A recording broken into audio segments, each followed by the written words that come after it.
My name is Sarah Bennett. I'm 39 years old, and I'm a pediatric nurse from Portland, Oregon.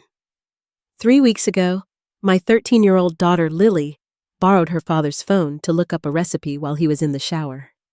She accidentally swiped to a hidden screen and found an encrypted messaging app we didn't know existed.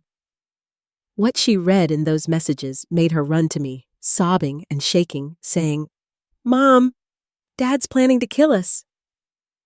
I thought she'd misunderstood. I thought she'd seen something out of context. But when I read those messages myself, my blood turned to ice. My husband of 15 years, the man I'd built a life with, the father of my 2 children, had been planning our murders for 6 months. Not just mine, our daughters too, and our 10-year-old sons. He'd hired someone. He'd paid a deposit. He'd scheduled it for the week before Christmas, making it look like a home invasion gone wrong. After we were dead, he'd collect $3 million in life insurance, start fresh with his girlfriend and her kids, and everyone would see him as the tragic widower who lost everything. The only reason we're alive is because Lily needed to make cookies and her father thought he'd deleted that app. One accidental swipe exposed a murder plot that would have killed our entire family. Before I tell you how we used that app to trap him and how those messages sent him to prison for the rest of his life, hit that like button and subscribe. Drop your location in the comments, because this story might save your family's life. Let me take you back to the beginning, when I thought we were happy. I met Michael Bennett in the summer of 2007 at a hospital charity fundraiser in Portland. I was 24 years old, 3 years into my career as a pediatric nurse at Oregon Health and Science University. He was 27, working as a commercial construction project manager for a large development company. We met at a silent auction. We'd both bid on the same weekend getaway package to Cannon Beach. "Looks like we both have good taste," he said, watching me place another bid. "Want to just split the package? You take one night, I take the other?" I laughed at his boldness. "That defeats the purpose of a charity auction. We're supposed to drive the price up." "True, but what if I promise to donate double whatever the final bid is, and in exchange, you let me take you to dinner tonight instead?" That confidence, that charm, it worked. I agreed to dinner, and that dinner turned into a weekend together. And that weekend turned into a relationship that consumed my entire world. Michael was magnetic in those early days. He had big dreams. He wanted to start his own construction company, build custom homes, make his mark on Portland's booming real estate market. He talked passionately about architecture and design, about creating spaces where families could build memories. He seemed genuinely interested in my nursing career, asking about my patients, listening to my difficult days, celebrating my small victories. "You have the hardest job in the world," he'd tell me. "Taking care of sick kids, comforting terrified parents. That takes a special person. I admire you so much." We dated for a year before he proposed on a hiking trip to Multnomah Falls. He'd packed a picnic, led me to a secluded viewpoint, and gotten down on one knee with a simple diamond ring he'd saved for months to buy. "Sarah, you make me want to be a better man. You see the best in people, in me, and it makes me believe I can actually achieve my dreams. Will you marry me and let me spend my life trying to deserve you?" I said yes, with tears streaming down my face. Michael felt like my person, ambitious but grounded, confident but kind, successful but still humble. He treated me like an equal partner, supported my career, and talked about building a life together where we both thrived. We married in June 2008 at a beautiful outdoor venue with views of Mount Hood. My entire family adored Michael. He'd charmed my parents, bonded with my brothers over sports and construction talk, and made everyone feel like they were gaining a son, not losing a daughter. During his vows, Michael promised to always protect me, support my dreams, and build a family rooted in love and respect. "Sarah, he said, his voice breaking with emotion. I promise to be your partner in everything. I promise our children will see what real love looks like. I promise to work hard, provide for our family, and make sure you always feel safe and cherished. You're my everything. Our first few years of marriage were exactly what he'd promised. Michael started his own construction company, Bennett Custom Homes, and worked brutal hours to establish himself in Portland's competitive market. I continued nursing, working 12-hour shifts in pediatric ICU. We were both exhausted, but we were building something together. We bought a beautiful Craftsman house in the Laurelhurst neighborhood that Michael renovated himself, expanding the kitchen, finishing the basement, creating a backyard oasis with a garden and patio. Every detail is for you, he'd say, showing me design plans. This is our forever home, where we'll raise our kids.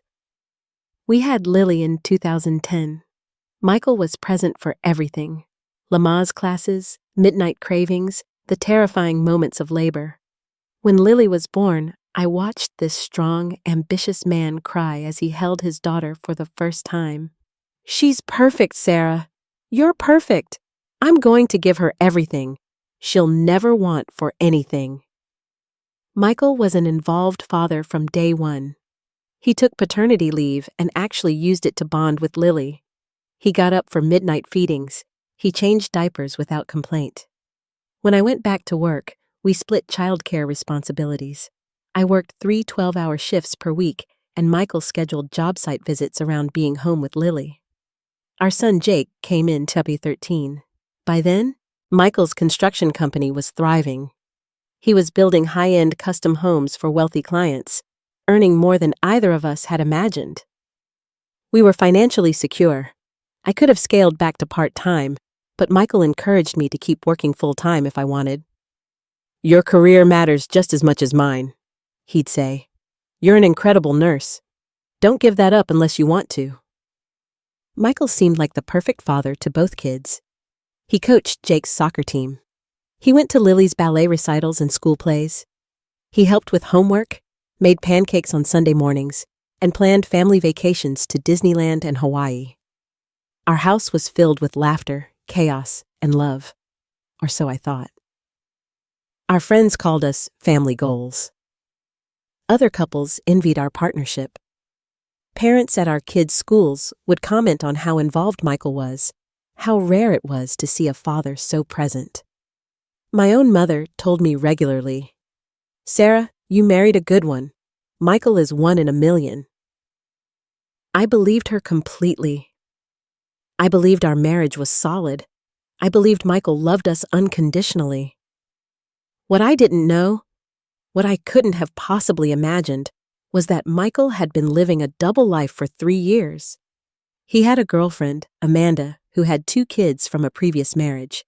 He'd been telling her he was divorced, that his ex-wife was difficult, that he was trapped in a custody arrangement, but soon he'd be free. He'd been promising her they'd build a life together, a blended family, a fresh start. And when Amanda started pressuring him to make it official, to introduce her kids to his kids, to move in together, Michael realized he had a problem. He was legally married to me. He had 2 children with me. He owned a house with me. His assets were tied up in our marriage. A divorce would mean splitting everything, paying child support, explaining to Lily and Jake why Daddy was leaving. So Michael decided divorce was too expensive, too complicated, too risky to his reputation and business. Instead, he'd eliminate the problem entirely. He'd kill me and our children, collect the life insurance money, and start fresh with Amanda, who would never know his first family was murdered, not lost in a tragic home invasion. He'd been planning our deaths for 6 months, researching methods, finding someone willing to do it, transferring money to pay for it, scheduling the perfect time, perfecting his story of the devastated husband who came home to find his family slaughtered. And he would have succeeded. We would all be dead, buried, mourned, forgotten, replaced by Amanda and her kids, living in our house, spending our life insurance money, with no one ever knowing the truth. Except Lily wanted to make cookies, and she accidentally swiped to the wrong screen on her father's phone, and she found the app that exposed everything. The first sign something was wrong came in early 2024, about 14 years into our marriage. Michael started being secretive about his phone in ways he'd never been before. We'd always had a policy of openness.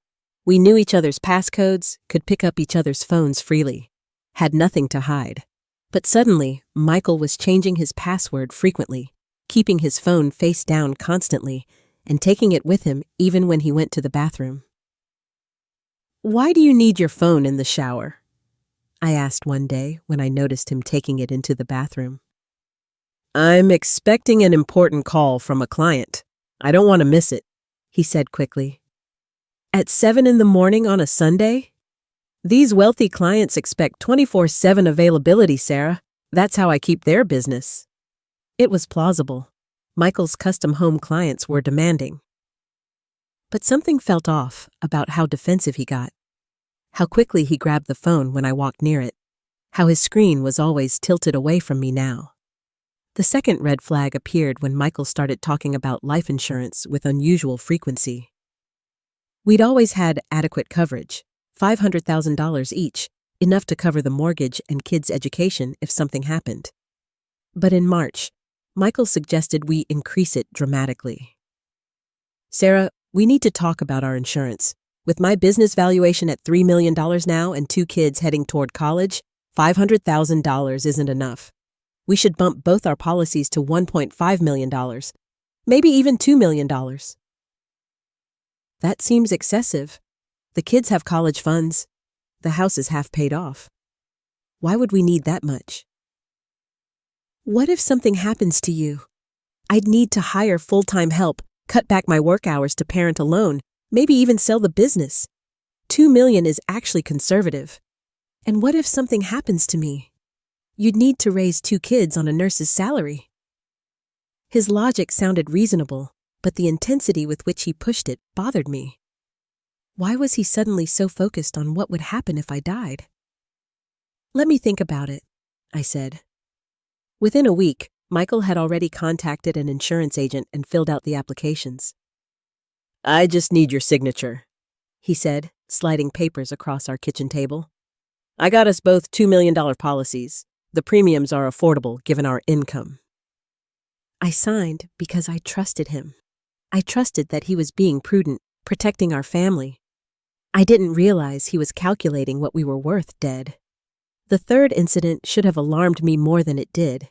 In April, I noticed Michael had been researching home security systems extensively, but instead of looking at how to install them, he was researching how to disable them.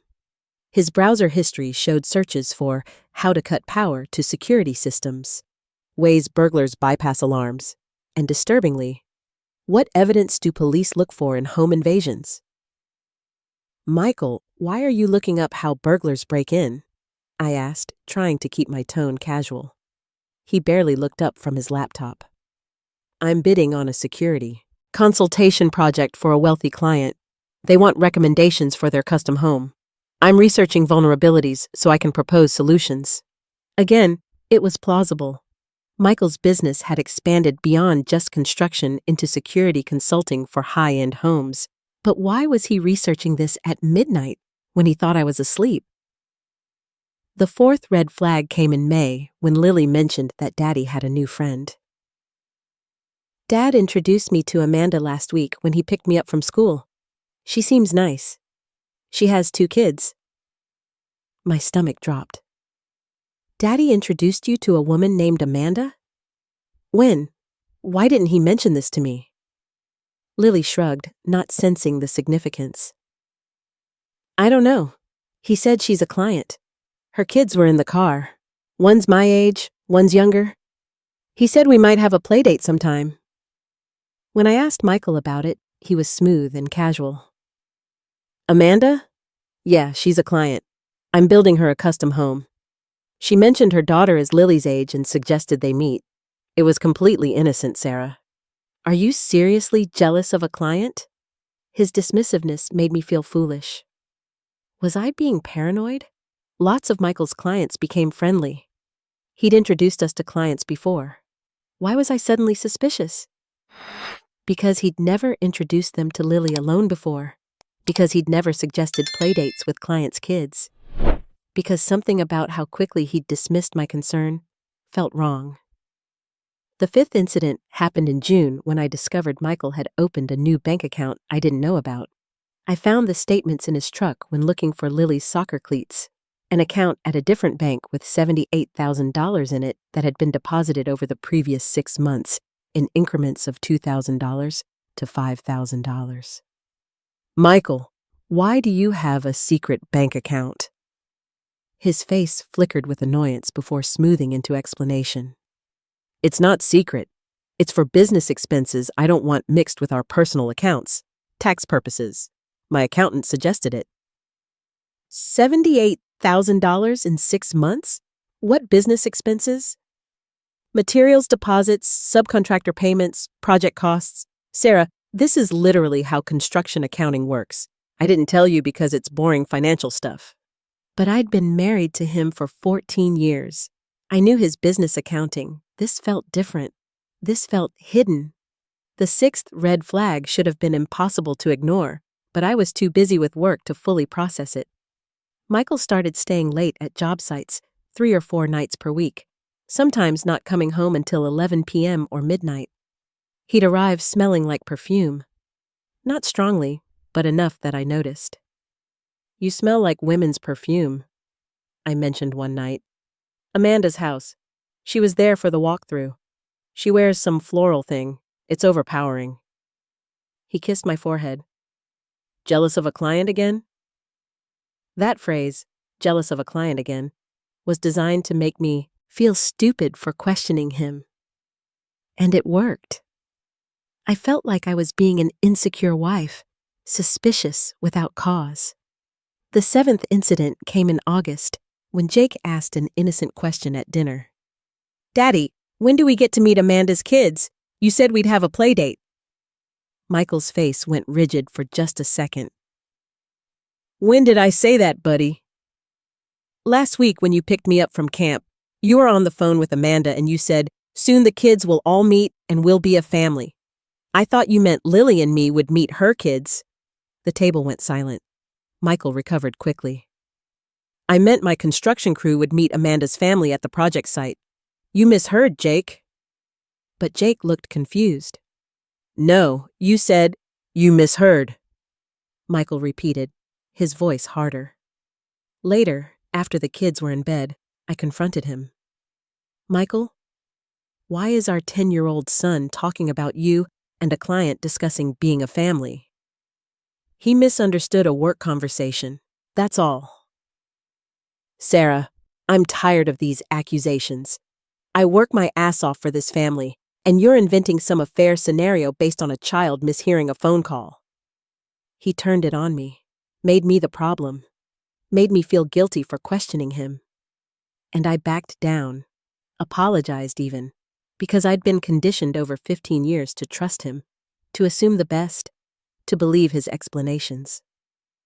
The 8th red flag came in September when I found a burner phone in Michael's truck. Not his regular iPhone, but a cheap Android prepaid phone hidden under the driver's seat. I only found it because I was looking for Jake's water bottle after soccer practice. I turned it on. It was locked with a password I didn't know, but I could see the home screen had one app icon, a generic messaging app called Secure Chat with end-to-end encryption. When Michael came out from practice, I held up the phone. What is this? His face went through emotions too quickly to read. Panic, calculation, decision. That's my burner for construction sites. I don't want to risk damaging my iPhone around dust and equipment. Why does it have an encrypted messaging app? For client communications.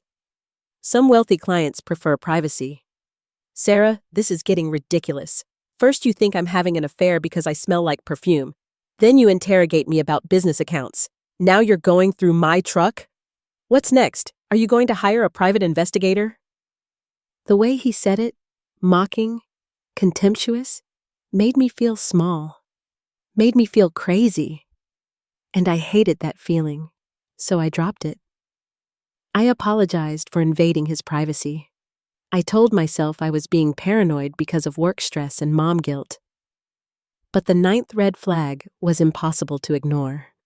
In October, Michael started asking detailed questions about my work schedule, my commute patterns, when I'd be home, when the kids would be home. Questions that felt less like a spouse coordinating schedules and more like someone planning something.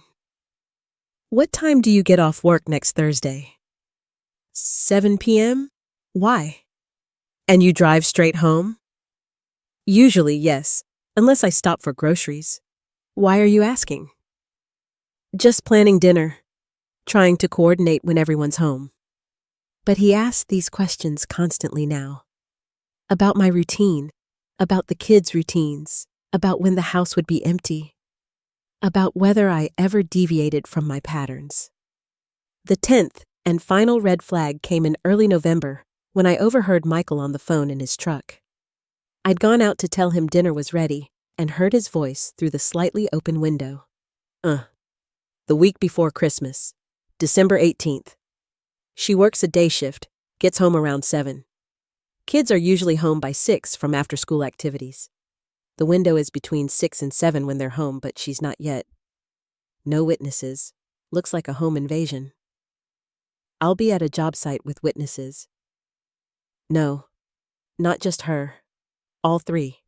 It has to look random. If just the wife dies, I'm automatically a suspect. If it's a botched robbery that kills everyone, it's just tragic. Yes, I'm sure. The insurance pays regardless. $2 million for her, $500,000 each for the kids. Plus life insurance on the house debt, plus my business insurance. We're talking close to $5 million total. Half now, half after. The $40,000 already transferred is your deposit. I stood frozen behind his truck, my heart hammering so hard I thought he'd hear it. My husband, the father of my children, was paying someone to kill us. To kill our babies. To kill me. To make it look like a home invasion so he could collect millions and start over.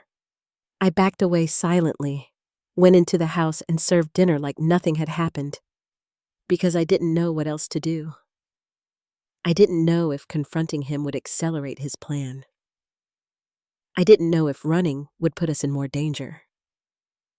I didn't know anything except that the man I'd loved for 15 years was planning to murder our entire family. That night, I lay in bed next to Michael, listening to him breathe, knowing he was counting down the days until our deaths. And I had no idea how to stop him. The weeks between early November and late November were the most terrifying of my life. I knew Michael was planning to kill us on December 18th, 6 weeks away. I knew he'd hired someone, paid a deposit, coordinated timing, but I had no proof. I'd overheard a phone conversation, but hadn't recorded it. If I went to the police with just that, they'd ask for evidence. Michael would deny everything, claim I was having a mental breakdown, potentially get a restraining order against me that would separate me from my kids and leave them alone with him. I needed proof. But gathering proof meant continuing to live with someone actively planning my murder, pretending everything was normal, and somehow protecting my children without revealing I knew anything. The first major incident that intensified my terror happened on November 8th. Michael suggested we update our wills and estate documents. With the increased insurance policies and my business valuation, we need to make sure everything's structured properly. I've scheduled an appointment with an estate attorney for November 15th. Why the urgency? I asked, trying to sound casual despite my racing heart. No urgency, just being responsible.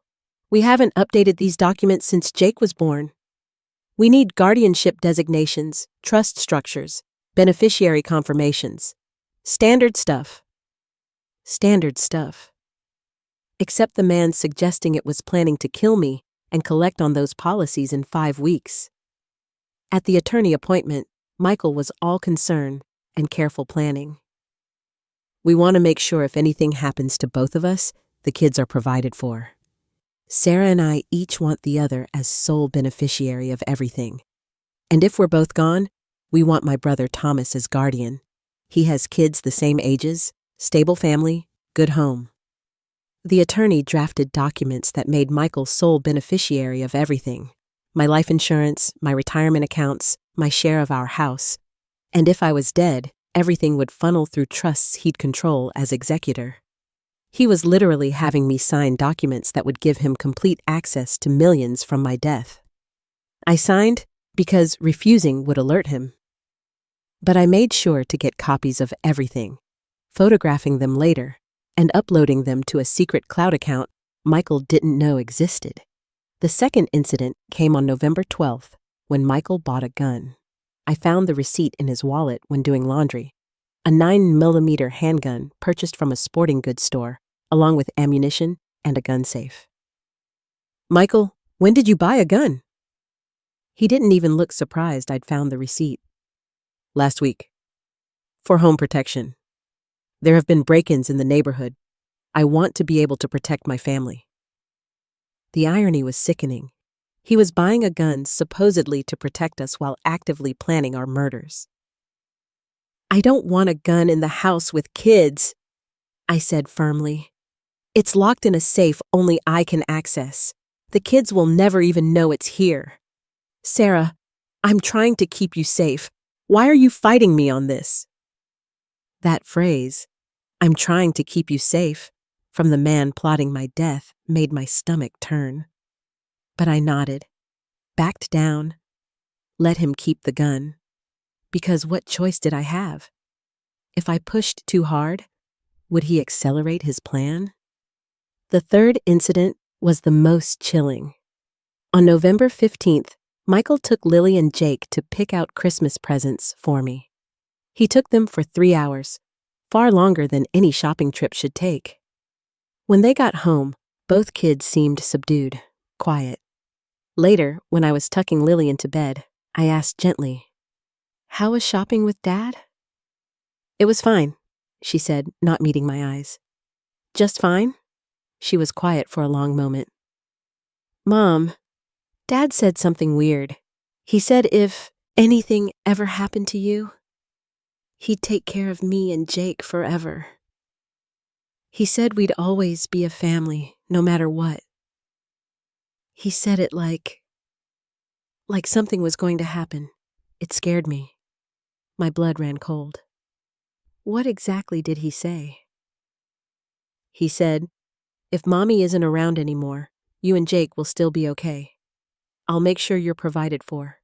Everything will work out." "Mom, why would he say that? Is something wrong with you? Are you sick?" Michael was prepping our children for my death, planting seeds so that when I died, they'd remember Daddy had warned them, had promised to take care of them. He was using their love for him to set up their grief. "I'm not sick, sweetheart. I'm completely healthy. Maybe Daddy was just having a philosophical moment, thinking about the future. People do that sometimes." But Lily wasn't convinced. "It didn't feel like that. It felt like he was saying goodbye to you through us." I held my daughter and felt pure rage. Michael wasn't just planning to kill me. He was psychologically preparing our children to accept my death. He was manipulating them, using them, setting them up to believe whatever story he'd tell after we were murdered. The fourth incident came on November 20th, when I discovered Michael had been researching the specific date and time of our murders online. I managed to access his laptop while he was in the shower. He'd left it open, logged into his email. His search history showed Portland Crime Statistics December, Home Invasion Patterns Oregon, Average Police Response Time, Portland Residential. What time do most home invasions occur? December 18th, 2024, Sunset Time, Portland. He was planning every detail. December 18th was a Wednesday. I worked a day shift and would get home around 7 p.m. Sunset in Portland in mid-December is around 4:30 p.m., meaning it would be fully dark by 6 p.m. He was timing the murder for that window, dark enough for a burglar to operate, but early enough that it would seem random rather than targeted. I also found an email exchange with someone named JR discussing the project timeline and final payment terms. The emails were vague but clearly coded. Michael to JR. Nov 10. Confirming December 18th, 6 to 7 p.m. window. All 3 subjects will be present at location. Primary concern is timing. Needs to appear random. JR to Michael. Nov 10. Understood. Random entry, botched robbery, panicked reaction. No survivors, maximum insurance payout. Final payment upon completion. Michael to JR. Nov 12. What's your success rate? JR to Michael. Nov 12. 100%. Never failed a contract. Your family will be dead, and you'll be the grieving widower with a solid alibi. Trust me. I photographed every email, every search, every piece of evidence I could find. I created a digital folder hidden in a cloud account Michael couldn't access, backing up everything multiple times, but I still didn't go to the police because I didn't know who JR was. I didn't have a real name, a face, a location. If I reported this, Michael would be arrested, but the hitman would disappear, and I'd never know if he'd still come after us to finish the job and get his payment from some other source. I needed to identify the threat completely before I could eliminate it. The 5th major incident happened on November 25th, Thanksgiving week. Michael's behavior became increasingly affectionate and sentimental, like he was preparing to miss us.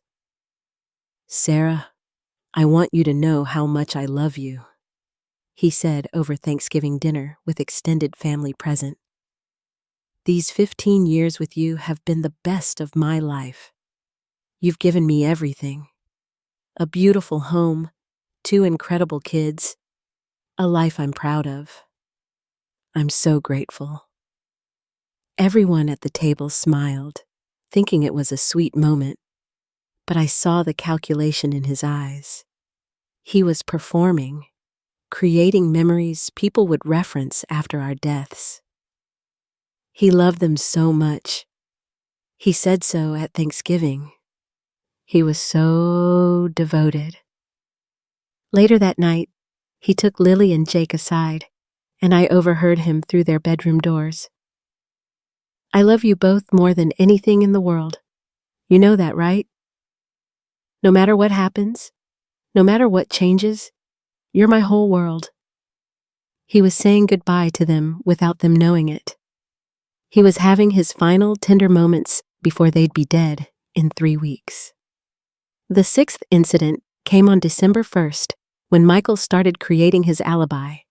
He scheduled a mandatory client meeting in Seattle for December 18th, a 3-hour drive away, requiring him to leave Portland by 3 p.m. The meeting was scheduled from 6 to 8 p.m., the exact window when his hitman would be murdering us. I hate missing dinner that night, he told me, but this client is worth $2 million in business. I can't reschedule. He was establishing his alibi. He'd be in Seattle, 3 hours away, in a meeting with witnesses, while someone broke into our home and killed his family. Tragic. Unpreventable. Not his fault. I smiled and told him I understood, while internally screaming. The 7th and most disturbing incident happened on December 8th, 10 days before the scheduled murders.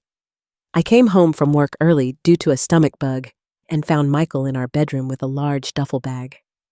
When he saw me, he quickly zipped it and shoved it into the closet. What's in the bag? Christmas presents. Didn't want you to see them. But the glimpse I'd caught before he zipped it showed something metallic. Something that looked like weapons or tools. Later, when Michael was outside, I checked the bag. Inside were items that made no sense as Christmas presents. Zip ties, duct tape, a crowbar, rope, latex gloves, and a detailed floor plan of our house with entry points marked.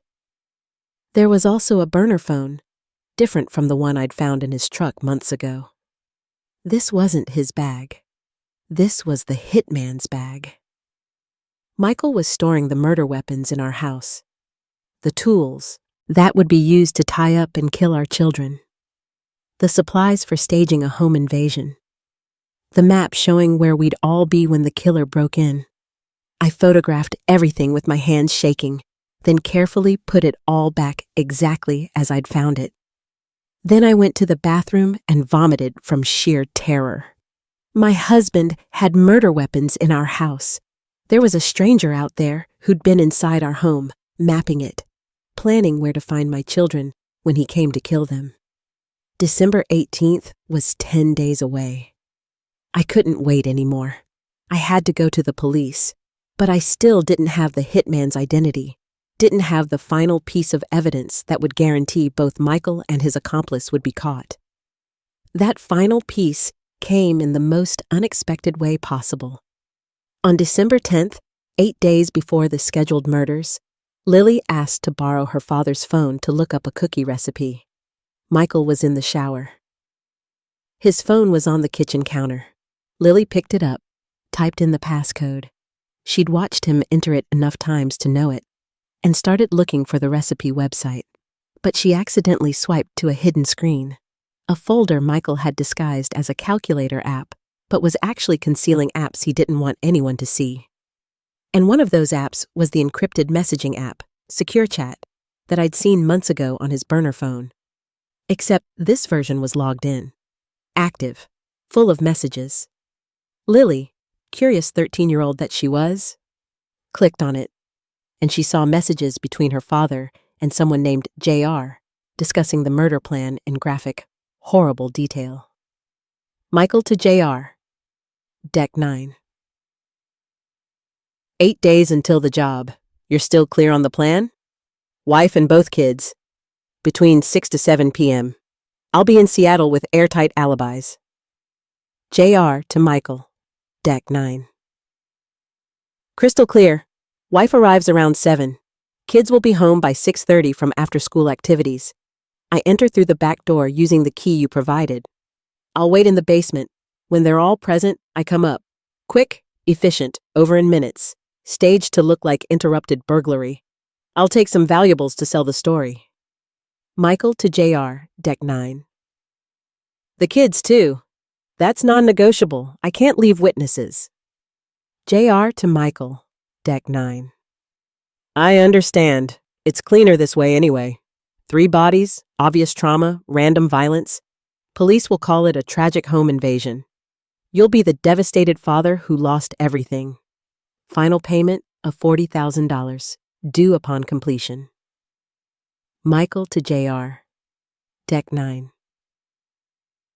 You'll have it. Just make sure they don't suffer, especially the kids. Make it quick. JR to Michael, Deck 9. It'll be over before they know what's happening. Lily read those messages. She read her father discussing her murder, and her brother's murder, and her mother's murder. She read a stranger promising to kill them all quickly. She read her father requesting their deaths be painless, as if that made it better. My 13-year-old daughter discovered her father was planning to have her murdered in 8 days. She ran to me, still holding Michael's phone, sobbing hysterically. Mom! Mom! Oh my God! Mom! Read this! Dad's going to kill us! There's a man, December 18th! He's going to kill us! I grabbed the phone and read through every message with shaking hands. Everything was there. The full plan. The hitman's identity, or at least his username. The payment terms. The timeline. The method. The staging. Everything. Michael came out of the bathroom, hair still wet, and saw Lily sobbing while I held his phone reading his murder plot. Our eyes met across the room, and I watched his face transform from confusion to realization to cold calculation. He knew I knew, and we both knew that changed everything. Sarah, he started, taking a step toward me. Don't, I said, my voice steel despite my terror. Don't come near us. Lily was clinging to me. Jake had come downstairs to see what the commotion was, and my husband, the man who'd planned to have his children murdered, stood frozen in our hallway trying to decide his next move. I had the phone. I had the evidence. And I had 8 days to make sure he never got the chance to execute his plan. If this resonates with you, if you've ever felt something was wrong in your marriage but couldn't prove it, please hit that like button and subscribe. Because what happened next, the evidence I gathered, the trap we set with police, the arrests, might help someone else recognize the signs before it's too late. The moment Michael realized I'd seen the messages, time seemed to stop. We stared at each other across our living room, him in sweatpants and a t-shirt, fresh from the shower, looking like the suburban dad he'd always appeared to be. Me holding his phone with proof of our planned murders, our daughter sobbing against me, our son confused and frightened. "Sarah, let me explain," Michael started, his voice careful and controlled. "Explain? You hired someone to murder me and our children. What explanation could possibly justify that?" Lily's crying intensified. Jake, 10 years old and processing what he was hearing, said in a small voice, "Dad? What's Mom talking about?" Michael's face went through a series of calculations. I could see him weighing options: deny, explain, attack, flee. He chose manipulation. "Sarah, you're misunderstanding what you read. Those messages they're for a screenplay I'm working on with a friend, a thriller about a man who fakes his family's death to escape debts. It's fiction, a creative project." "A screenplay," I said flatly. "With specific dates 8 days from now. With payment terms. With our actual home layout. With details about my work schedule. It's realistic fiction. My friend JR is helping me develop it. We're using real details to make it authentic. Sarah, you're terrifying the kids over nothing." He was good. So good. If I hadn't spent months noticing red flags, if I hadn't overheard that phone conversation in November, I might have wavered, but I knew better. "Lily, Jake, go to your rooms. Pack bags with clothes and anything important. We're leaving." "Sarah, don't do this." "Now!" I shouted at the kids, and they ran upstairs, frightened by my tone. Michael took a step toward me. "You're not taking my kids anywhere. You're having some kind of breakdown, and I'm not going to let you traumatize them with paranoid delusions." "Stay back," I warned, holding up the phone. "I'm calling the police right now. I have every message, every detail of your murder plan, and I'm leaving with the kids before you can hurt us." I started dialing 911, but Michael moved faster than I expected. He lunged across the room and grabbed for the phone. We struggled, and in the chaos, the phone fell and slid under the couch. "You're not calling anyone," Michael said, his mask finally slipping completely. His voice was cold, empty of the warmth and charm I'd known for 15 years. "You were supposed to die in 8 days, Sarah. Clean, painless, with the kids never knowing what hit them. But you've ruined that, so now we need a different plan." Terror surged through me, but I forced myself to stay calm. "Different plan? You mean you're going to kill me yourself? Right now? With your children upstairs? I mean, we're going to sit down and talk about this like adults. You're going to understand why I have to do this, and you're going to accept it." Accept my own murder? I couldn't believe what I was hearing. Accept that our marriage is over and I've found someone else. Accept that a divorce would destroy me financially. Accept that this is the only way for me to have the life I deserve with Amanda and her kids. There it was.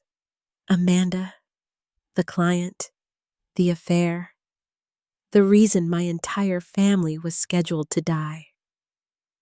So, you're killing us for your girlfriend? I'm eliminating obstacles to my future happiness. You and the kids, you're not bad people, but you're in the way. Amanda's children are younger, more moldable. Her daughter doesn't question me like Lily does. Her son is athletic like I always wanted Jake to be. It's a better fit. He was talking about replacing our children, about murdering them because his girlfriend's kids were more to his liking. The man I'd married didn't exist. This monster had been hidden behind a mask for 15 years. I heard footsteps on the stairs. "Mom!" Lily called. "We're packed!" Michael turned toward the stairs, and I saw something flash in his eyes. Decision. He was going to stop them. He was going to prevent us from leaving. I didn't think. I grabbed a table lamp and swung it at his head. It connected with a sickening crack, and Michael stumbled, blood streaming from his temple. I ran for the stairs, screaming, "Lily! Jake! Run! Get out of the house! Run to the neighbors!" The kids, terrified, bolted down the stairs and out the front door. I followed, hearing Michael roar behind me. I made it outside just as our neighbor, Patricia Hoffman, came out of her house, alarmed by the commotion. "Patricia, call 911!" I screamed. "He's trying to kill us!" Patricia didn't hesitate. She grabbed her phone while ushering me and the kids into her house and locking the door. Through the window, we could see Michael stumbling out onto our front lawn, blood on his face, yelling that his crazy wife was having a breakdown and attacking him. "I'm calling the police," Patricia said firmly. "Sarah, what's happening?" "He hired someone to kill us. I found the messages. He was planning to have me and the kids murdered next week." Patricia's face went white, but she relayed the information to the 911 dispatcher. "Send police immediately. Woman and children in danger. Husband allegedly hired a hitman. He's in the front yard right now." Portland police arrived within 6 minutes. They found Michael in our driveway, still maintaining his story that I'd attacked him during a mental breakdown. But I had the evidence. I'd managed to grab the phone before running out. I showed officers the messages, explained the timeline, told them about the duffel bag with murder weapons in our closet. Detective Monica Hayes took my statement while other officers secured Michael and searched our house. They found the duffel bag exactly where I'd said it would be, full of zip ties, duct tape, weapons, and the floor plan of our home. They found Michael's burner phone. They found bank records showing the $40,000 transfer to someone named James Richardson, Jr. "Mrs. Bennett," Detective Hayes said carefully, "these messages show clear conspiracy to commit murder. The weapons, the planning, the payment. This is a credible, imminent threat. We're arresting your husband immediately. But we also need to identify and locate James Richardson. If he thinks the job is still on, you and your children are still in danger." "How do we find him?" "We're going to use your husband to draw him out, and you're going to help us." Over the next 48 hours, working with Detective Hayes and the Portland Police Bureau's Major Crimes Unit, we set a trap. Michael was in custody, but hadn't been formally charged yet. They wanted him to make contact with JR to reveal the hitman's identity. In a monitored call, police had Michael call JR from his burner phone, with officers listening. "JR, we have a problem. My wife found the messages. She's suspicious. We need to move the timeline up. Can you do the job tonight instead of the 18th? JR's response was chilling. "Tonight? That's rushed. Increases risk. I'll pay double. $80,000 total instead of $40,000, but it has to be tonight. She's staying at her mother's house with the kids. I'll text you the address. They'll be asleep by midnight. Can you handle it?" "For $80,000? Yeah, I can handle it. Text me the address. I'll take care of it." Except the address. Michael texted wasn't my mother's house. It was a police safe house set up to look like a residence, wired with cameras and surrounded by undercover officers waiting to arrest James Richardson the moment he arrived with weapons and intent to commit murder. That night, December 11th, at 12:47 a.m., a man approached the safe house dressed in dark clothes, carrying a duffel bag. Cameras captured him checking the address, trying the back door, and pulling out a gun with a silencer. Police moved in immediately. James Richardson, age 42, was arrested while in possession of weapons, burglary tools, and a hit list with my name and my children's names on it. In his car, police found detailed surveillance photos of our family, pictures of me leaving work, Lily at soccer practice, Jake at school. He'd been watching us for weeks, learning our patterns, preparing to murder us. Richardson had a criminal history, including 2 prior murder-for-hire cases that had resulted in plea deals to lesser charges.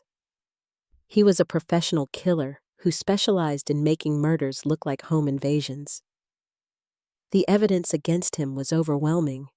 He'd literally been arrested in the act of approaching what he thought was our location to kill us. With Richardson in custody and Michael's phone messages proving conspiracy, the case against my husband was airtight. He'd hired a professional killer to murder his family. He'd paid $40,000 as a deposit. He'd provided house plans, schedules, and access information.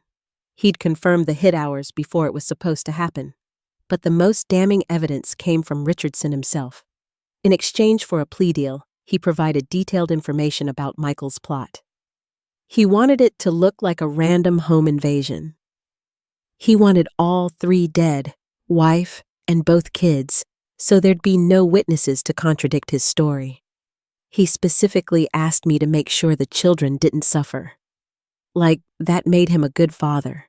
He'd been planning this for 6 months, sending me updates on the family's routines, adjusting the timeline multiple times. This wasn't impulse. This was calculated, cold-blooded murder for hire. My husband, of 15 years, the father of my children, had spent 6 months planning our murders with the same focus and attention he'd used to plan our wedding. With both Michael and Richardson in custody, the focus shifted to building an absolutely bulletproof case that would ensure maximum sentences. The Portland District Attorney's Office assigned Assistant DA Kevin Park to prosecute, and he called the case one of the most well-documented murder-for-hire conspiracies in Oregon history. Mrs. Bennett, Ada Park told me during our first meeting, your husband made one critical mistake. He documented everything electronically. The messages, the bank transfers, the planning emails, the research searches. Criminals who think they're clever use encrypted apps, but they don't realize that encryption only protects messages in transit. Once they're on a device we seize, we have full access. Your husband literally wrote out his plan to murder you and your children in detail. That's a prosecutor's dream. But the prosecution wasn't just about the messages. They needed to build a complete picture of Michael's motive, planning, and intent.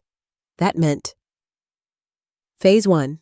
Financial motive documentation.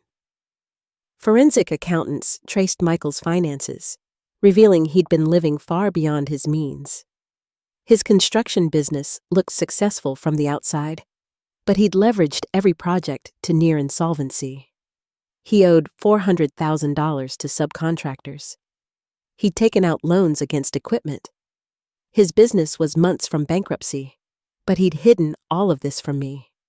I thought we were financially secure. We owned our house, had college funds for the kids, no apparent debt. In reality, Michael was drowning and using my life insurance as his way out.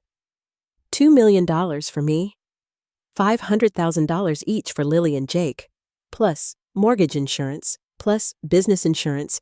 He'd calculated that our deaths would net him close to $5 million, enough to pay off all debts, shut down his failing business, and start fresh with Amanda. Phase 2. The Amanda Connection. Investigators discovered that Amanda Patterson, Michael's girlfriend, knew nothing about the murder plot. She genuinely believed Michael was divorced. He'd been telling her for 2 years that he was separated and working through custody arrangements with his difficult ex-wife. Amanda had never met Lily or Jake, didn't know our address, had no idea Michael was actively married and living a double life. He told me his ex-wife was bitter about the divorce and trying to keep his kids from him, Amanda testified during the preliminary hearing. He said he was fighting for custody. He showed me court documents. I later found out they were fake. He said once the custody battle was settled, we'd get married and blend our families. I never would have dated him if I'd known he was married and planning to... She broke down crying, unable to finish. Amanda was a victim too. Michael had manipulated her just as thoroughly as he'd manipulated me. But the prosecution still had to establish that Michael's relationship with her was the catalyst for the murder plot. They showed that Michael's planning began shortly after Amanda gave him an ultimatum in June. Either get divorced and introduce me to your kids by Christmas, or we're done. Rather than divorce me, Michael decided to murder me. Phase 3. Richardson's testimony. James Richardson agreed to testify against Michael in exchange for a 25-year sentence instead of life without parole. His testimony was devastating.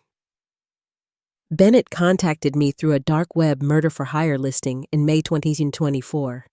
He said he needed his wife and 2 kids eliminated, wanted it to look like a random home invasion. He offered $80,000 total, half up front, half on completion. He was meticulous. He provided house layouts, schedules, photos, detailed information about security systems. He even gave me a key to the back door. He wanted me to use the same method for all 3. Quick, efficient, minimal suffering. He said he couldn't risk leaving the kids alive as witnesses. Richardson's testimony included chilling details. Michael had specified December 18th because that was the date he'd be in Seattle with the most witnesses. He'd requested the murders happen between 6 to 7 p.m. because that's when the kids would be home from activities, but I wouldn't be home yet from work, reducing the chance they'd try to fight back or escape before I arrived. He'd even choreographed how he'd discover our bodies. Come home from Seattle around 10 p.m., find the house dark, call out for us, discover the crime scene, call 911 while crying. He practiced his 911 call, Richardson testified. He sent me a voice memo once showing how he'd sound when he found his family dead. Panicked, but not too panicked. Devastated, but still coherent. He'd planned every detail, including how he'd perform grief. Phase 4. Electronic evidence. Digital forensics specialists recovered all of Michael's electronic communications, including deleted messages he thought were gone forever. They found Google searches from September. How long do police investigate home invasions? Do insurance companies investigate if entire family dies? Can life insurance be denied for suspicious deaths? Deleted text messages with Amanda. Soon we'll be together. Just a few more months and my past will be completely erased. New life, new family, fresh start. A Word document on his laptop titled Timeline that literally outlined the murder plan month by month from June through December. Photos he'd taken of our house specifically to send to Richardson, showing entry points and where each of us usually were in the evening. The most disturbing evidence was a journal entry Michael had written in October. I don't hate Sarah or the kids. They're not bad people, but they represent my old life. The life where I'm just a construction contractor married to a nurse, where I'm ordinary. With Amanda and her kids, I can be someone else. Someone more successful, more impressive. I can rewrite my history. The only way to completely erase the past is to eliminate it. December 18th, my old life dies. December 19th, my new life begins. He'd literally written that he was planning to eliminate us in his own handwriting, saved on his personal computer. Phase 5. Victim Preparation, ADA. Park prepared me and the kids for trial. Lily, at 13, would have to testify about finding the messages and her father's strange behavior in the weeks before. Jake, at 10, would testify about Michael's comments about if mommy isn't around anymore. This will be traumatic, Park warned us. You'll have to relive these events in front of your husband, the media, and a courtroom full of strangers. His defense attorney will try to paint you as a paranoid wife who misunderstood innocent communications. They'll try to claim Lily snooped on his phone and took messages out of context. You need to be prepared for that. Lily was incredibly brave. I want to testify. I want everyone to know what he tried to do. He's not my father anymore. Fathers don't murder their children. Jake was more conflicted. I don't understand why Daddy wanted to hurt us. Did we do something wrong? No, sweetheart, I told him. You did nothing wrong. Daddy is sick. He made terrible choices. None of this is your fault. The trial was set for March 15th, 2025, 3 months away. 3 months for us to heal, prepare, and get ready to face Michael in court. 3 months for him to sit in jail, realizing his entire plan had collapsed. Because Lily wanted to make cookies and accidentally found an app he thought he'd hidden. The trial of Michael Bennett began on March 15th, 2025, at Multnomah County Circuit Court. Judge Thomas Richardson presided over the proceedings. The courtroom was packed with media, family members, other parents who couldn't believe a father would try to murder his own children, and courthouse observers drawn by the horrific nature of the crime. Michael sat at the defense table in a suit, looking like the successful businessman he'd always appeared to be. His attorneys, a high-powered firm he'd hired with money borrowed from his brother, had crafted a defense strategy. Michael never intended to actually go through with the murders. He'd gotten caught up in a fantasy with his girlfriend. The messages were taken out of context. He'd planned to call off the hit before December 18th. I sat in the front row with Lily and Jake, flanked by my mother and brothers. Both kids were scared. Lily would testify today and Jake tomorrow. They'd have to face their father and tell a jury that he'd tried to have them killed.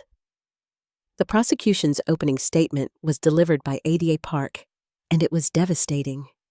Ladies and gentlemen of the jury, this is a case about a father who decided that murdering his wife and 2 children was more convenient than divorce.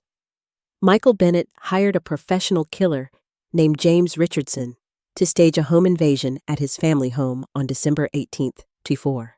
The plan was simple.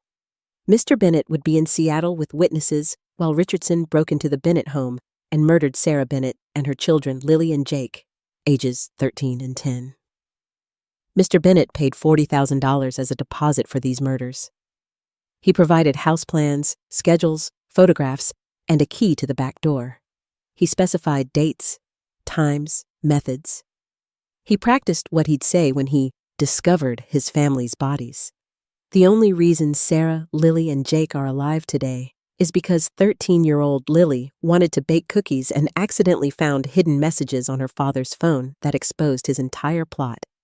We will prove beyond any reasonable doubt that Michael Bennett conspired to commit the first-degree murder of his wife and children for financial gain. Michael's defense attorney, Robert Klein, argued that the case was overblown. Michael Bennett is guilty of having an affair and venting in inappropriate ways to his mistress. But venting and fantasizing is not the same as intending to actually commit murder. The messages you'll see are shocking, yes. But they're the desperate words of a man trapped in an unhappy marriage, exploring options, engaging in what-if scenarios. He never intended to go through with any of it. In fact, you'll hear evidence that Mr. Bennett was planning to call off the entire arrangement before December 18th. This is a case of a wife who discovered an affair and used inflammatory messages to destroy her husband. The prosecution spent 3 days presenting evidence. They played recordings of phone calls between Michael and Richardson. They showed bank records of the $40,000 transfer. They presented Michael's research searches about home invasions and insurance payouts. They displayed the duffel bag full of murder weapons found in Michael's closet. They showed the house plans Michael had provided to Richardson with entry points marked. Richardson testified via video from prison, describing in graphic detail how Michael had hired him.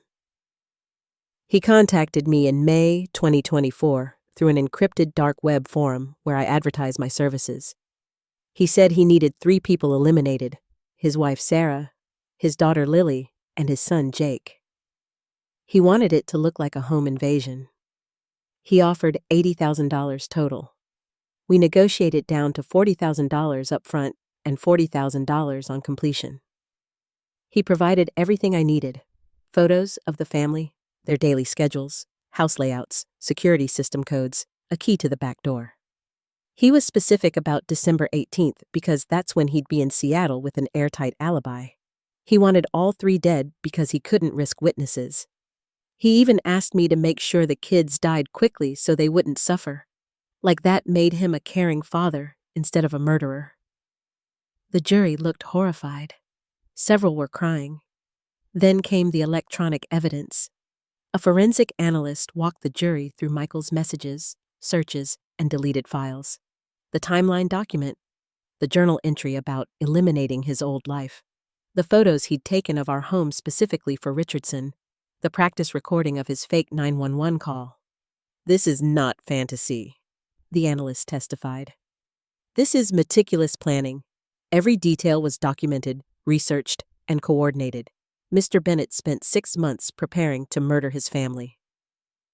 On day 4, it was Lily's turn to testify. My brave 13-year-old walked to the witness stand, was sworn in, and sat facing the jury. She wouldn't look at Michael. Ada Park walked her through her testimony gently. "Lily, can you tell the jury what happened on December 10th, 2024? "I wanted to make cookies. My dad's phone was on the counter. I asked if I could use it to look up a recipe, and he said yes. He was in the shower. I knew his passcode because I'd seen him type it before. I opened the phone and accidentally swiped to a hidden screen that had apps he'd hidden. One was called Secure Chat. I was curious, so I clicked on it." "What did you see?" "Messages between my dad and someone named JR. They were talking about killing me and my mom and my brother. The messages said it would happen on December 18th. They talked about how to do it. They talked about making it look like a robbery. They talked about how much my dad would pay. I read my dad planning my murder." Her voice broke. "What did you do?" "I ran to my mom. I showed her the phone. I was crying. I couldn't believe my own father wanted me dead." "Did your father say anything when he saw you had his phone?" "He tried to say it was fake, that it was for a screenplay. But I'd read too much. I knew it was real. He'd been planning to kill us." Michael's attorney cross-examined gently, trying not to appear aggressive toward a child victim. "Lily, did you ask your father's permission to go through his phone?" "I asked to use it. He said yes." "But did you have permission to look through hidden apps?" "I didn't know they were hidden until I found them." "Isn't it possible you misunderstood what you read? That these messages weren't literal plans?" Lily looked directly at the jury. "The messages said December 18th, kill all 3, make it look like a home invasion, here's the house key, here's $40,000. How do you misunderstand that?" The jury nodded. There was no way to misunderstand those messages. Jake testified the next day, describing Michael's strange comments about if mommy isn't around anymore, and how his father had seemed like he was saying goodbye during Thanksgiving. His testimony was heartbreaking, a 10-year-old boy trying to understand why his father wanted to kill him. "Did you love your dad?" Ada Park asked gently. "I did," Jake said, crying. "I thought he loved me too. But I guess I was wrong." Did your dad ever hurt you before this? No, that's why I don't understand. He was a good dad. He played with me. He coached my soccer team. He said he loved me. Why would he want to kill me? Ada Park had no answer. The jury was openly crying now. I testified on day 6, walking through the red flags I'd noticed, the overheard phone conversation, the discovery of the murder weapons. I spent 15 years loving a man who didn't exist, I told the jury. The Michael I knew was kind, devoted, a good father. But that Michael was a mask. The real Michael saw his family as obstacles to his new life with his girlfriend. He decided killing us was easier than divorcing me and paying child support. Michael's defense tried to attack my credibility, suggesting I'd misunderstood the phone conversation, that I'd planted evidence, that I was a bitter wife exaggerating an affair. But the electronic evidence destroyed their defense. Michael's own words, in his own messages, describing his plan to murder us. There was no way to explain that away. The most dramatic moment came when the prosecution played the recording of Michael's monitored call with Richardson on December 10th, when police had him try to move up the murder timeline. Michael's voice. "We need to move the timeline up. Can you do the job tonight?" Richardson's voice. "Tonight? That's rushed." Michael. "I'll pay double. Text me the address. I need them dead." The jury heard Michael, not acting, not fantasizing, actively trying to accelerate our murders because I'd discovered his plot. He was willing to have us killed immediately, that very night, to protect himself. When the recording finished, several jurors were shaking their heads in disgust. Michael's face was pale. His attorneys looked defeated. The trial lasted 2 weeks. On March 29th, the jury deliberated for 4 hours before returning with their verdict. The 4 women stood and read. In the case of the State of Oregon versus Michael Bennett, Count 1, conspiracy to commit first-degree murder of Sarah Bennett, we find the defendant guilty. I grabbed Lily's and Jake's hands. Count 2, conspiracy to commit first-degree murder of Lily Bennett, guilty. Count 3, conspiracy to commit first-degree murder of Jake Bennett, guilty. Count 4, solicitation to commit murder, guilty. Michael collapsed in his chair. His attorneys steadied him. For the first time since his arrest, I saw genuine emotion on his face. Not remorse, but shock that his plan had failed and he'd been caught. Judge Richardson set sentencing for 6 weeks later. Oregon law for conspiracy to commit murder carries a mandatory minimum of 10 years, but with multiple victims and heinous circumstances, the prosecution was seeking 3 consecutive life sentences without possibility of parole. As deputies led Michael away in handcuffs, he finally looked at us, at me, at Lily, at Jake, and I saw something in his eyes that chilled me. Not regret that he'd tried to kill us, but regret that he'd been caught. My children and I walked out of that courtroom as survivors. Not victims, survivors. We'd exposed a monster hiding behind a father's mask, and we'd made sure he'd never threaten another family again. 6 weeks later, on May 10th, 2025, Judge Richardson delivered Michael's sentence. The courtroom was packed again. Our family, supporters, media, and observers who'd followed the case. Before sentencing, I gave a victim impact statement, standing at the podium with Lily and Jake beside me. Your Honor, Michael Bennett stole 15 years of my life by making me believe I was married to someone who loved me. He stole my children's childhood by making them believe they had a father who cared about them. And he almost stole our lives completely by hiring someone to murder us in our own home. My daughter found those messages by accident while trying to bake cookies. If she hadn't, we'd all be dead right now. Lily would have been murdered at age 13 by a stranger her father hired and paid. Jake would have been killed at age 10, never understanding why. I would have died believing my husband loved me, never knowing he'd orchestrated my murder. Michael didn't plan this in a moment of rage or desperation. He planned it for 6 months. He researched methods. He hired a professional. He provided maps and keys and schedules. He practiced his grief performance for when he'd discover our bodies. This wasn't impulsive. This was calculated, cold-blooded, and utterly selfish. My children will spend the rest of their lives knowing their father tried to have them murdered. They'll struggle with trust, with fear, with trauma no child should carry. I hope Michael spends the rest of his life in prison thinking about what he destroyed. Not just our lives, but his own soul. Lily also gave a statement, her voice steady and strong. I'm 13 years old. My dad was my hero.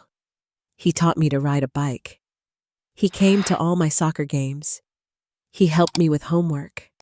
And then I found messages showing he'd hired someone to kill me. That broke something in me I don't know will ever heal. But I'm still here. I'm alive, and I'm going to make sure every day I live is a day he regrets planning my death. Jake was too emotional to speak, but I read his letter. I don't understand why my dad wanted to kill me. I still love him and hate him at the same time. I hope someday I can forgive him. But right now, I just want to feel safe again. Judge Richardson's sentencing was firm and unequivocal. Mr. Bennett, you conspired to murder your wife and 2 children, children you brought into this world and vowed to protect. You did this not for any reasonable motive, but because starting a new life with a girlfriend was more convenient than divorce. You spent 6 months planning their deaths with the same attention to detail most people use to plan vacations. You showed no remorse even after being caught. Your only regret was that your plan failed. This court hereby sentences you to 3 consecutive life sentences without possibility of parole for conspiracy to commit the murders of Sarah Bennett, Lily Bennett, and Jake Bennett. You will spend the rest of your natural life in prison. You will never again have the opportunity to harm your family or any other family. May you spend your remaining years reflecting on the evil you attempted to commit. Michael showed no emotion, no tears, no apology, just blank acceptance that he'd lost. James Richardson, who'd testified against Michael, received his negotiated 25-year sentence. He'd be eligible for parole after serving 20 years, at which point he'd be 62 years old. You're a professional killer who agreed to murder children, the judge told him during his sentencing. The only reason you're not serving life is because your testimony helped convict Michael Bennett. But make no mistake, you are a dangerous predator, and this community will be safer with you behind bars. The financial consequences for Michael were equally severe. I filed for divorce immediately after his conviction, which was granted by default. I received 100% of marital assets, our house, his business, which I promptly sold, his retirement accounts, everything. I also sued his estate in civil court for emotional distress, fraud, and attempted murder, receiving a $5 million judgment. The life insurance policies Michael had taken out on me and the kids were voided due to his criminal activity, but the insurance company paid me $500,000 in damages for their failure to flag the suspicious policy increases during underwriting. That money went directly into college funds and therapy accounts for Lily and Jake. Our family began the long process of healing. Both kids were in therapy twice a week, processing the trauma of learning their father tried to murder them. Lily struggled with trust issues and hypervigilance. Jake had nightmares where his father was chasing him.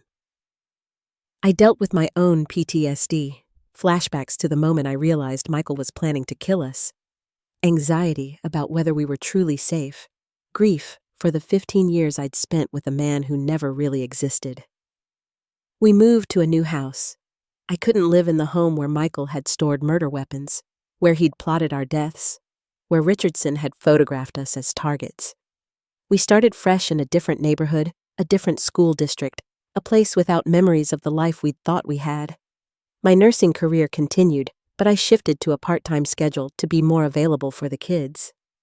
My co-workers were incredible, supportive, understanding, protective. The hospital even paid for our first year of family therapy. Lily wrote about her experience for her 8th grade English project, titling it, "The Day I Discovered My Father Was a Monster." Her teacher submitted it to a national youth writing competition where it won first place and was published in a collection about surviving family trauma. Lily's writing became her therapy. She started a blog about teen survivors of parental violence that reached thousands of other kids dealing with similar trauma. Jake found solace in sports, channeling his anger and fear into soccer and basketball. His coaches became positive male role models who showed him what healthy masculinity looked like. Mentoring, not manipulation. Protection, not predation. Love, not violence. 5 years after Michael's conviction, we're thriving in ways I never imagined possible. Lily is 18, headed to college to study criminal justice with plans to become a victim advocate. Jake is 15, a star athlete with a bright future. And I'm remarried to a kind, gentle man who treats us all with genuine love and respect, someone who had to work hard to earn our trust, but proved himself worthy. Michael sits in Oregon State Penitentiary serving 3 life sentences. He'll die in prison, never having another moment of freedom. And every day he's locked up is a day we spend living the lives he tried to steal from us. 7 years have passed since Lily found that hidden app on her father's phone. We've had time to heal, process, and understand what happened and how we survived. These are the lessons I want to share. Lessons that might save another family. First, trust your instincts about behavior changes. For months before discovering the murder plot, I noticed red flags: phone secrecy, insurance obsession, strange questions about my schedule, unexplained absences. I rationalized every single one because I didn't want to believe my husband could hurt me. But looking back, my subconscious was screaming warnings. If your partner's behavior changes dramatically, more secretive, more controlling, more focused on life insurance or your routine, investigate. Don't dismiss your instincts as paranoia. Second, excessive life insurance without clear need is a red flag. Michael insisted on increasing our policies to $2 million each when we only needed a fraction of that. He pushed it aggressively, handled all the paperwork, and downplayed my questions. Large life insurance policies, especially when pushed by one spouse, should always raise questions about motive. Third, technology exposes secrets. That hidden app, the one Lily found by accident, contained the complete murder plot. Most people planning crimes document their plans electronically, thinking encryption keeps them safe. But encrypted apps only protect transmission, not storage. If you have access to your partner's phone or computer, evidence may be hidden in disguised apps, encrypted folders, or deleted files that can be recovered. Fourth, children often see what adults miss. Lily and Jake both noticed Michael's strange behavior. His comments about if mommy isn't around, his sentimental goodbyes, his introduction of them to Amanda. Kids have instincts too, and they're often more honest about what they observe because they haven't learned to rationalize red flags yet. Listen to your children when they say something feels wrong. Fifth, document everything before confronting. When I discovered Michael's plot, I photographed every message, every document, every piece of evidence before alerting police. That documentation built the case that convicted him. If you discover your partner is planning something terrible, gather proof first, Then go to authorities with enough evidence to guarantee arrest and prosecution. Most importantly, I learned that survival isn't just physical. It's psychological and emotional too.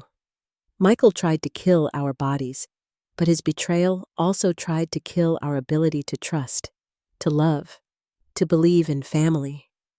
The fact that we've healed, that Lily and Jake are thriving, that I've found love again, that's the real victory. We didn't just survive his murder plot. We survived his psychological destruction and came out stronger. To everyone watching who's noticed troubling behavior in their spouse, who's found suspicious apps or messages, who's felt that something is terribly wrong, please investigate. Document. Protect yourself and your children. Reach out to law enforcement if you discover credible threats. Thank you for watching our story. If it resonated with you, please subscribe. And if you suspect your partner is planning to hurt you or your children, please call police immediately. The National Domestic Violence Hotline is 1-800-799-7233. Remember, one accidentally discovered app saved 3 lives. One moment of curiosity exposed a 6-month murder plot. Technology can be a trap for criminals. Use it to protect yourself. Document everything. Trust your instincts. Your life and your children's lives might depend on it.